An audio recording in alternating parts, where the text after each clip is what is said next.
주신 하나님의 말씀 로마서 16장 1절 2절입니다.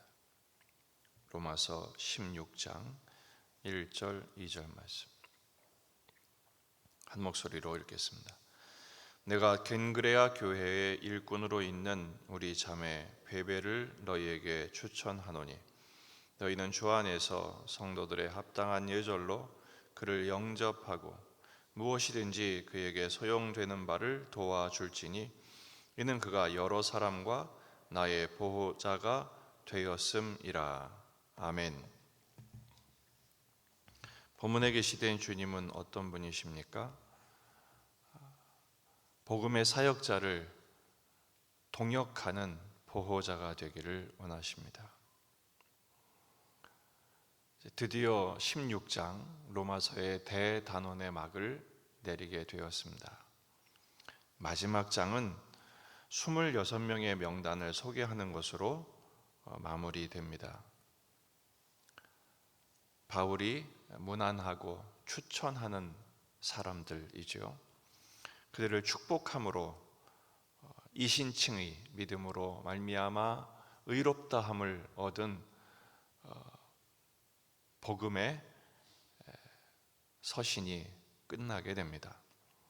어떤 분은 로마서 16장을 만남의 광장이라 이렇게 소개하기도 합니다. 서로 다른 26명의 명단이 소개되어 있기 때문에 그렇습니다.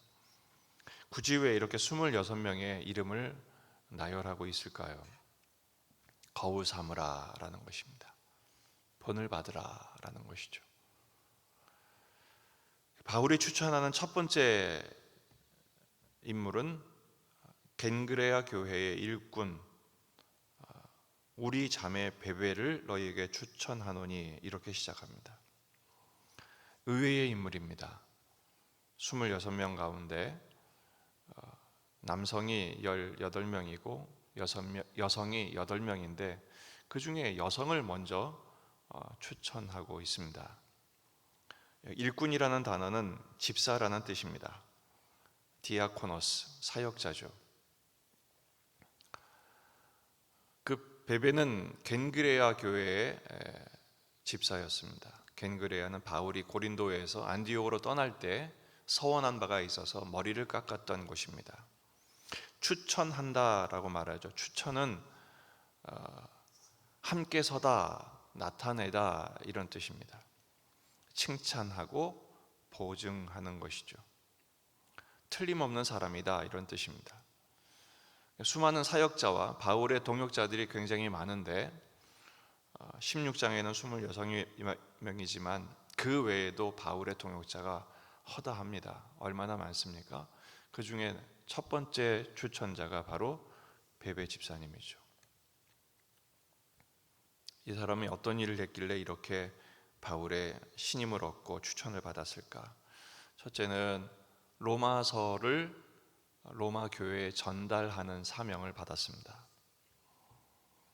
당시의 여성은 무시의 대상입니다. 이 중요한 서신을 전달하는 막중한 책임을 왜 이 사람에게 전달했을까요?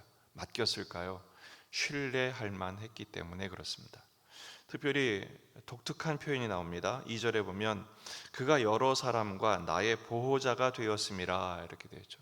바울의 보호자 역할을 했다는 것입니다.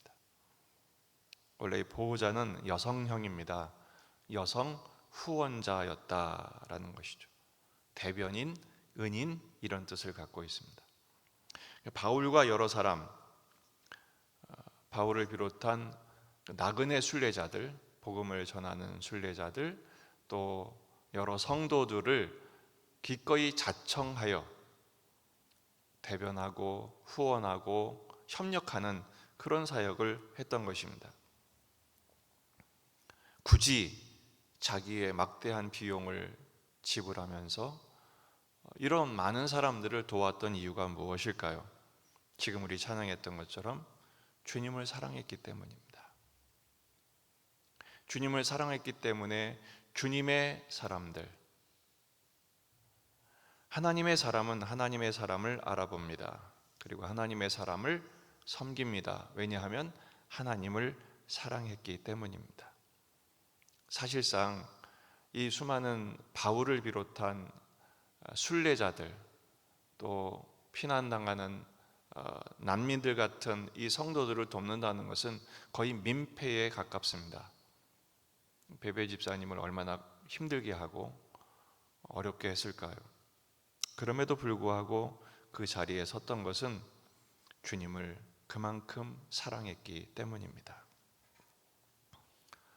바울이 이 베베에 대하여 로마 교회에 부탁하는 게 있습니다. 2절, 너희는 주 안에서 성도들의 합당한 예절로 그를 영접하라. 이렇게 되어 있어요. 그를 영접하라. 로마 교회에도 유대인들이 꽤 있었을 것입니다. 또 당시의 여성들은 무시의 대상이었기 때문에 아무리 바울의 서신을 가지고 찾아왔다 할지라도 의심부터 하지 않았을까요? 이 여자가 도대체 뭔데? 그렇게 하지 않았을까요? 하지만 또 무시할 수도 있었을 것입니다. 바울이 부탁합니다. 영접해라. 어떻게요? 성도들의 합당한 예절로, 주 안에서. 무슨 말이죠? 신앙의 자세로, 우리가 믿는 예수님 안에서 같이 예수 믿는 가족이니까 존중하고 존경하라라는 것입니다. 놀랍게도 이 시대는 존경과 존중이라는 단어가 실종되어 있는 시대입니다. 국가의 통치자, 학교의 선생님, 교회의 목회자, 그리고 스승, 이런 개념이 완전 파괴되고 있습니다. 그러니 이 말이 성도의 합당한 예절로 영접하라, 교회 안에서도 실천하기 매우 어려운 덕목이 되고 말았습니다. 하지만 성경은 서로를 존중할 것을 강조합니다. 로마서 12장 10절, 형제를 사랑하여 서로 우애하고 존경하기를 서로 먼저 하여. 높은 사람일 뿐 아니라, 중요한 사람일 뿐 아니라 형제를 사랑하고 우애하고 존경하기를 먼저 하랍니다. 왜? 하나님을 경외하는 것은 서로를 존중하는 것으로 표현되는 것이 정답이기 때문에 그렇습니다. 부부 사이도 마찬가지입니다. 에베소서 5장 33절, 그러나 너희도 각각 자기의 아내 사랑하기를 자신같이 하고 아내도 자기 남편을 존경하라. 여러분, 남편을 존경하십니까? 아내를 존경하십니까? 이게 성경의 명령입니다. 디모데전서 5장 17절, 잘 다스리는 자들은 배나 존경할 자로 알되 말씀과 가르침에 수고하는 이들에게는 더욱 그리할 것이니라. 존중과 존경. 우리는 앞에 선 사역자들, 열심으로 섬기는 사역자들을 존경하고 존중합니까? 아니면 공격하고 트집을 잡고 문제 삼고 그러고 있지는 않습니까?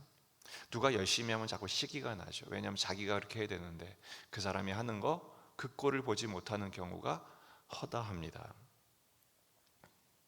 그를 영접하라고 말씀하십니다. 두 번째는 도와주라. 그에게 소용되는 바를 도와줄지니. 무엇이든지 그에게 필요한 것을 도와줘라. 이 도와주라는 것은 무조건적인 도움을 말하는 것뿐 아니라 돕는 자를 돕는 동역을 지금 촉구하고 있는 것입니다. 동역할 수 있는 기회를 제공하는 것입니다. 왜냐하면 복음의 동역자는 하나님의 상급이 따르기 때문에 그렇습니다. 디모데후서 4장 8절, 이제후로는 나를 위하여 의의 면류관이 예비되었으므로 주 곧 의로우신 재판장이 그날에 내게 주실 것이며 내게만 아니라 주의 나타나심을 사모하는 모든 자에게도니라. 바울은 자기가 받을 상급을 확신했지만 자기만의 독점으로 말하지 않았습니다. 같은 동역을 하는 자에게는, 같은 소망과 사랑을 가진 자에게는 모든 자에게도 허락된 하나님의 약속이라고 강조하고 있습니다. 오늘 말씀을 통해 우리 자신을 한번 살펴보기를 원합니다. 나는 우리 교회 일꾼으로 추천받을 만한 일꾼인가? 한번 생각해 보십시오. 난 하나님께서 인정하실 만한 신실한 일꾼인가 생각해 보십시오. 대단한 일을 하지 않으셔도 좋습니다. 목회자에게 가장 고마운 사람이 누군 줄 아십니까? 묵묵히 자신의 자리를 지키는 분입니다. 예배의 자리를 지키고 기도의 자리를 지키고 작은 일이라도 성실하게 하나님 나라를 위하여 신실하게 주님을 바라보며 협력하는, 고개를 끄덕여주고 함께 격려하는 그런 분, 얼마나 귀한지 모릅니다. 이런 분으로 우리 주님께 인정받게 되시기를 주의 이름으로 축원합니다. 두 번째 질문은 주님의 교회와 사역자를 위한 동역자로 있는가? 협력하고 있는가? 바울에게 두 명단이 나오는데 하나는 동역자의 명단이고 하나는 공격자의 명단입니다. 바울을 공격하고 떠난 사람도 굉장히 많습니다.